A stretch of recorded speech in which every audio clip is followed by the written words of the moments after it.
today I just felt it important for us to have this conversation. Since my return back on the airwaves after a 2-week break, I mean, I've just been sort of thrust into the space of wanting you and I to immerse ourselves deeper into the music that opens up the portal of the space that we find ourselves in as the universe. That is the age of knowing.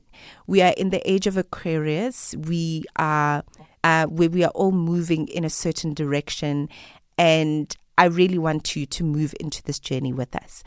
So with that said, Dr. Mmatheo has for many years been sharing a wealth of knowledge and experience when it comes to indigenous healing practices. She's been doing this for over 3 decades. Okay. And when we talk about indigenous healing practices, we're talking about her practice in Chinese herbal medicine, in physiotherapy, and there's just a holistic way in which she looks at healthcare. You know, because she looks at you as a 3-part being, mind, body, spirit. So she's also written a book. Dr. Motsisi has written a book that she has titled The Gem Lotus of 1,000 Petals. Lots of poetry in the book, lots of wonderful storytelling, the language of a divine feminine, not just from her perspective, but really having listened to what the universe has to share with her. And then she put it in words for you and I to kind of delve into and really awaken to this knowledge. Dr. Motsisi, it's such an honor to talk to you. Thank you so much for making time for us here on Radio 2000. Oh, thank you very much for the granted opportunity to commune with you and the others and the universe at large. There's a gentleman by the name of Michael Singer. I read his book years ago, and he has just shifted who we are. So when somebody asks you, who are you? And the first thing we want to talk about is the things in the 3D. We want to talk about, I am Dr. Smangmang, I'm a broadcaster, I am, all the things that we have been told we are. And then he shifted that idea that that's actually not who you are. You need to think about that question a little bit differently. You need to think about it, tap in a little bit deeper. And, in a way that your gods have, the powers that brought you here, told you are. So if we ask Dr. Mmatheo Motsisi, who are you? How would you answer that question? I used to think I'm defined by what others say I am, as early as my parents, by the name they gave me. And you acquire so many along the way. But as I awaken, I realize that I'm neither the names that I've been given, nor the title, having studied and acquired different qualifications. I'm not defined by that. Those titles, they are just a social role that I have decided to actually carry or associate with, not even carry because it's a heavy to carry it, associate myself with, so that I'm in a position to execute certain functions within the social roles that stipulates how I should actually carry that. So that is a social role. How Dr. Mmatheo, the title itself, I'm not that in reality. I transcend that. I transcend labels. The name Mmatheo, beautiful as it is, which I was named after my great aunt. Right. Yes, it's name that I was not just named in Africans. The naming ceremony had to be performed. They have to read your aura. They have to connect deeply with your energy and your spirit. That is a manifesting self in the body. At that time, being a baby, they connected deeply, and then they picked up the mission and the purpose and the sacred contract that I was given by the universe to manifest into this physical plane. I will go with my name, challenging as it is for me. For a long time, I had a problem carrying the name. Mmatheo. Ma, it's mother. Teo, it's from foundation.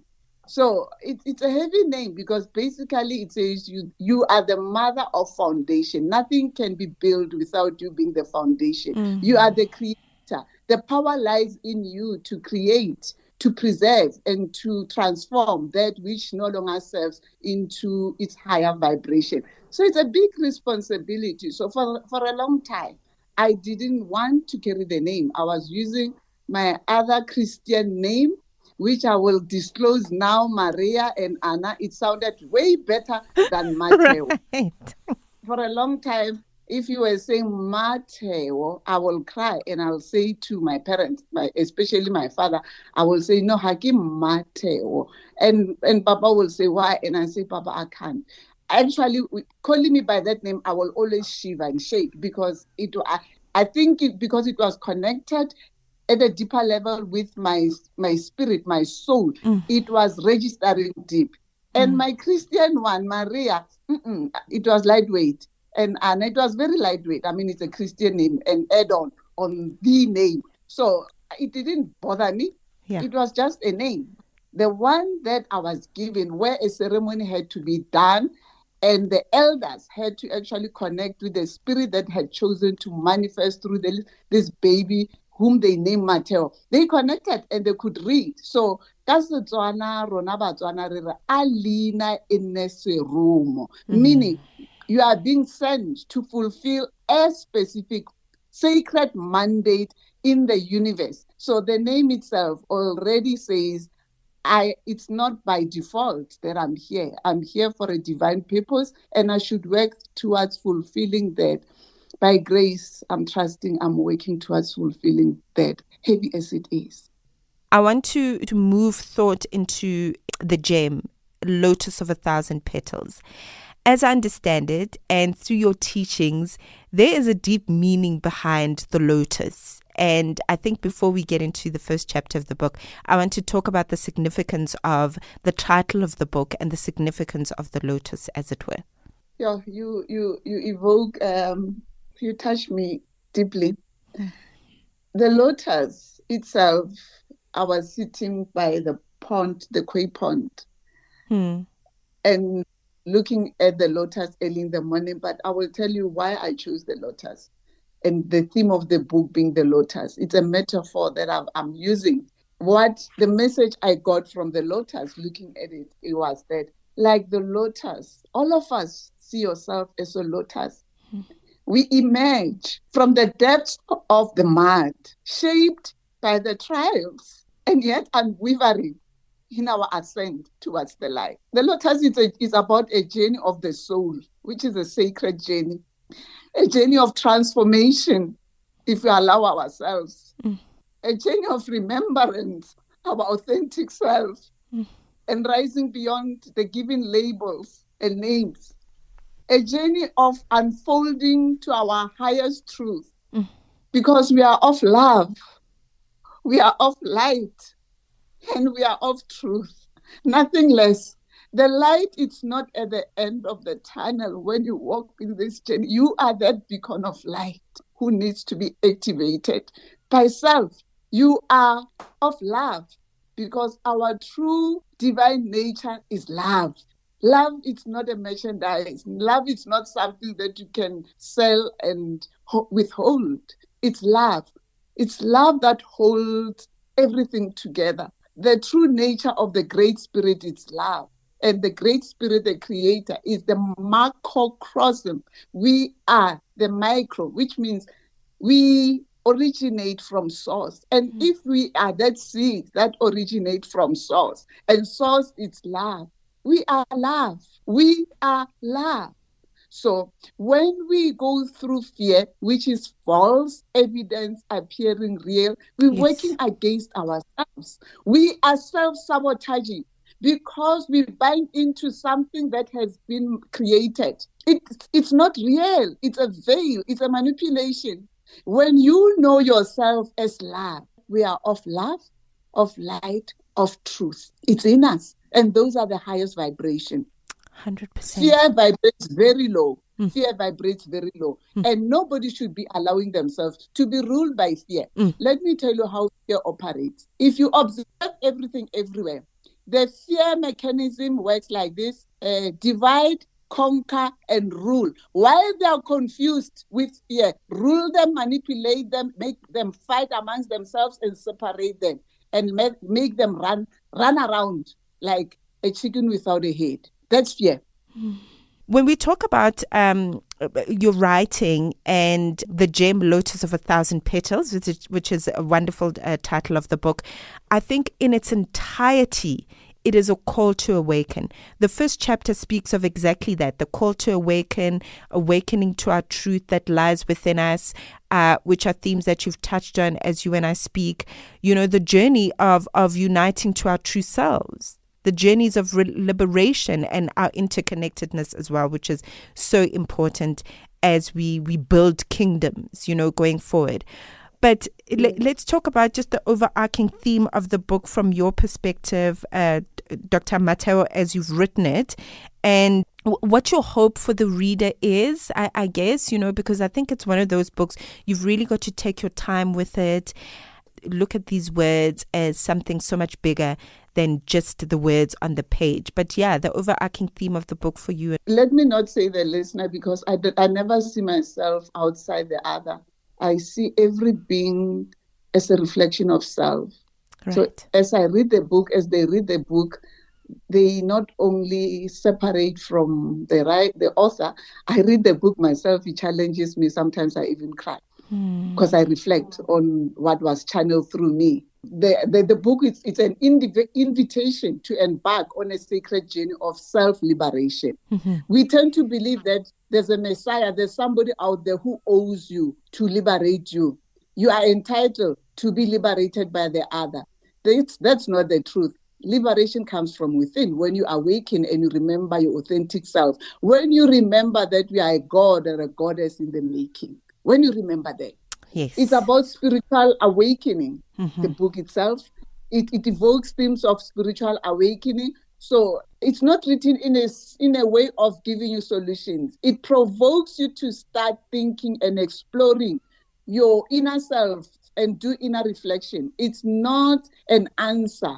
You know, in this world, everybody will go out and say, give me a template, give me a format, give me a recipe of life. Life doesn't have a recipe. You write your own script every time as you move. No wonder we are forever in a state of becoming the best version of self. Yes. You can only heal if you face your own demons. I'm talking about that because I had to face my own demons. Have I finished facing my own demons? No. When I talk about my own demons, nobody out there has got the power to destroy me unless I grant them permission to do so. Mm-hmm. I'm the architect of my own reality and I hold the power. I'm the driver of my own vehicle as a spirit in this body. So it talks about self-liberation, spiritual awakening in order to arrive at that healing. Mm-hmm. It's rooted in the understanding that we are all interconnected. You not are separate from source, neither are you separate, neither am I separate from you, Mmatheko, even though we're not under the same roof, location and everything, but there's a field, there's a wave that's anchoring us as we speak at this moment. We are in the same frequency vibration. This book reveals that true knowing emerges through the unfolding process of becoming. To know yourself, you cannot say you know yourself when you are defined by the prescription of others. When they say, you so and so, we all grew up being told you so and so. And then if you are so and so, you must behave in this manner. So it means at the end of the day, you're living a life under the rules and regulations and the conditioning and the prescription of those who define you. So this book is about shedding off the conditioning, the societal conditioning, embracing yourself and realizing that you cannot live a life being defined by the other who will later tell you how to behave. At the end of the day, are you honoring your authenticity or are you just a copycat or you are a robot being led? Mm-hmm. Life has got challenges and it's the challenges that shape us. And the challenges, we must take them just like the murky waters from which the lotus rises. The lotus, when it rises from those murky waters, if you look at the lotus where it rises, the waters don't look sterile. The lotus are dirty and everything. But what comes out of that water, it's of beauty. It's of beauty. And when it opens its petals, it's worshiping the sun. And it will open fully and it will stay open. And when the sun goes down, slowly it will close. You know what's the message? It says, I am content. I am content with my habitation. I am content with who I am. Neither am I defined by my surroundings or what is happening around me. I am content because I know the power lies within me, infinite possibilities bestowed to me by the source because I'm plugged and connected to source. When you speak of that, Dr. Mmatheo, deep resonance in immediately, expeditiously, because that's for me, that's what the book has become for me, to be honest with you. And I think for those of us, whenever Sunday school, you'll know the book of Psalm in the Bible, which was just such a beautiful musical chapter in the Bible, But of course, as we move out of the confines of religiosity, I think a book like this one, incredibly important, and it's cross-generational, and it's for masculine and feminine energy, which we all embody that within us, whether you're male or female. But I speak of this book as, and I'm so grateful to have it because it's become a song and a dance for me. There are so many beautiful declarations in here. Waking up, brushing your teeth, and going on page 121 to kind of recite the poem Dance of the Infinite. It's one of my favorites, just by the way. Pause and read that poem, because also it's a poem I wrote, right, crying and sobbing in tears. Please read that poem. Oh no, please. It's my favorite because it breathes life into my cells. Dance of the Infinite is the title. As the clouds swirl in their gentle dance, I am the wind, the sky, the expanse. The melody soft, my spirit takes flight, floating through the realms of eternal light. No longer bound by earth's heavy chain, I drift in the sound, free from pain. The clouds part ways, revealing the sky, an infinite space where only I fly. The music whispers what words cannot say, guiding my heart in a celestial dance, each note a reminder that I am free, a soul abound in divine harmony. Yo! That's all I'm going to say. Yo! I can say that I'm actually in tears. When you read that poem, it's a reminder of our celestial origin. Each one of us, our celestial origin. We're not only of earth, we are of the stars. We're not only of earth, we are starborn. We're not only of earth, we are star seeds. May we remember and may we embrace it. And may we stop taking ourselves that we are no name brand, whatever that brand is. Man, this book is really just such a gift, and the power of your knowledge sharing in this manner that is so palatable, and we're all able to kind of delve in and embark on the journey of self-discovery is truly a gift. The gem, Lotus of 1,000 Petals by Dr. Mmatheo Motsisi. Please let us know where we can find a copy. Such a beautiful gift. Where can we find this book? You can find it from Take a Lot in South Africa. Right. And internationally, you can find it from Amazon. Ke a leboga go menagane. Go leboga nna ngwanake a leina ke go gopotse gape ya ka le nna ne ke lla a leina e nne seromo re rumilwe le ba ba reditseng ba ba fileng maina a maina ao e nne maina a ba rumilweng ka ona. As you walk, fulfill your sacred mandate, because you're not just a passenger here on earth. You're here to contribute your expertise, your knowledge, being a celestial being, a starborn. Remember thyself.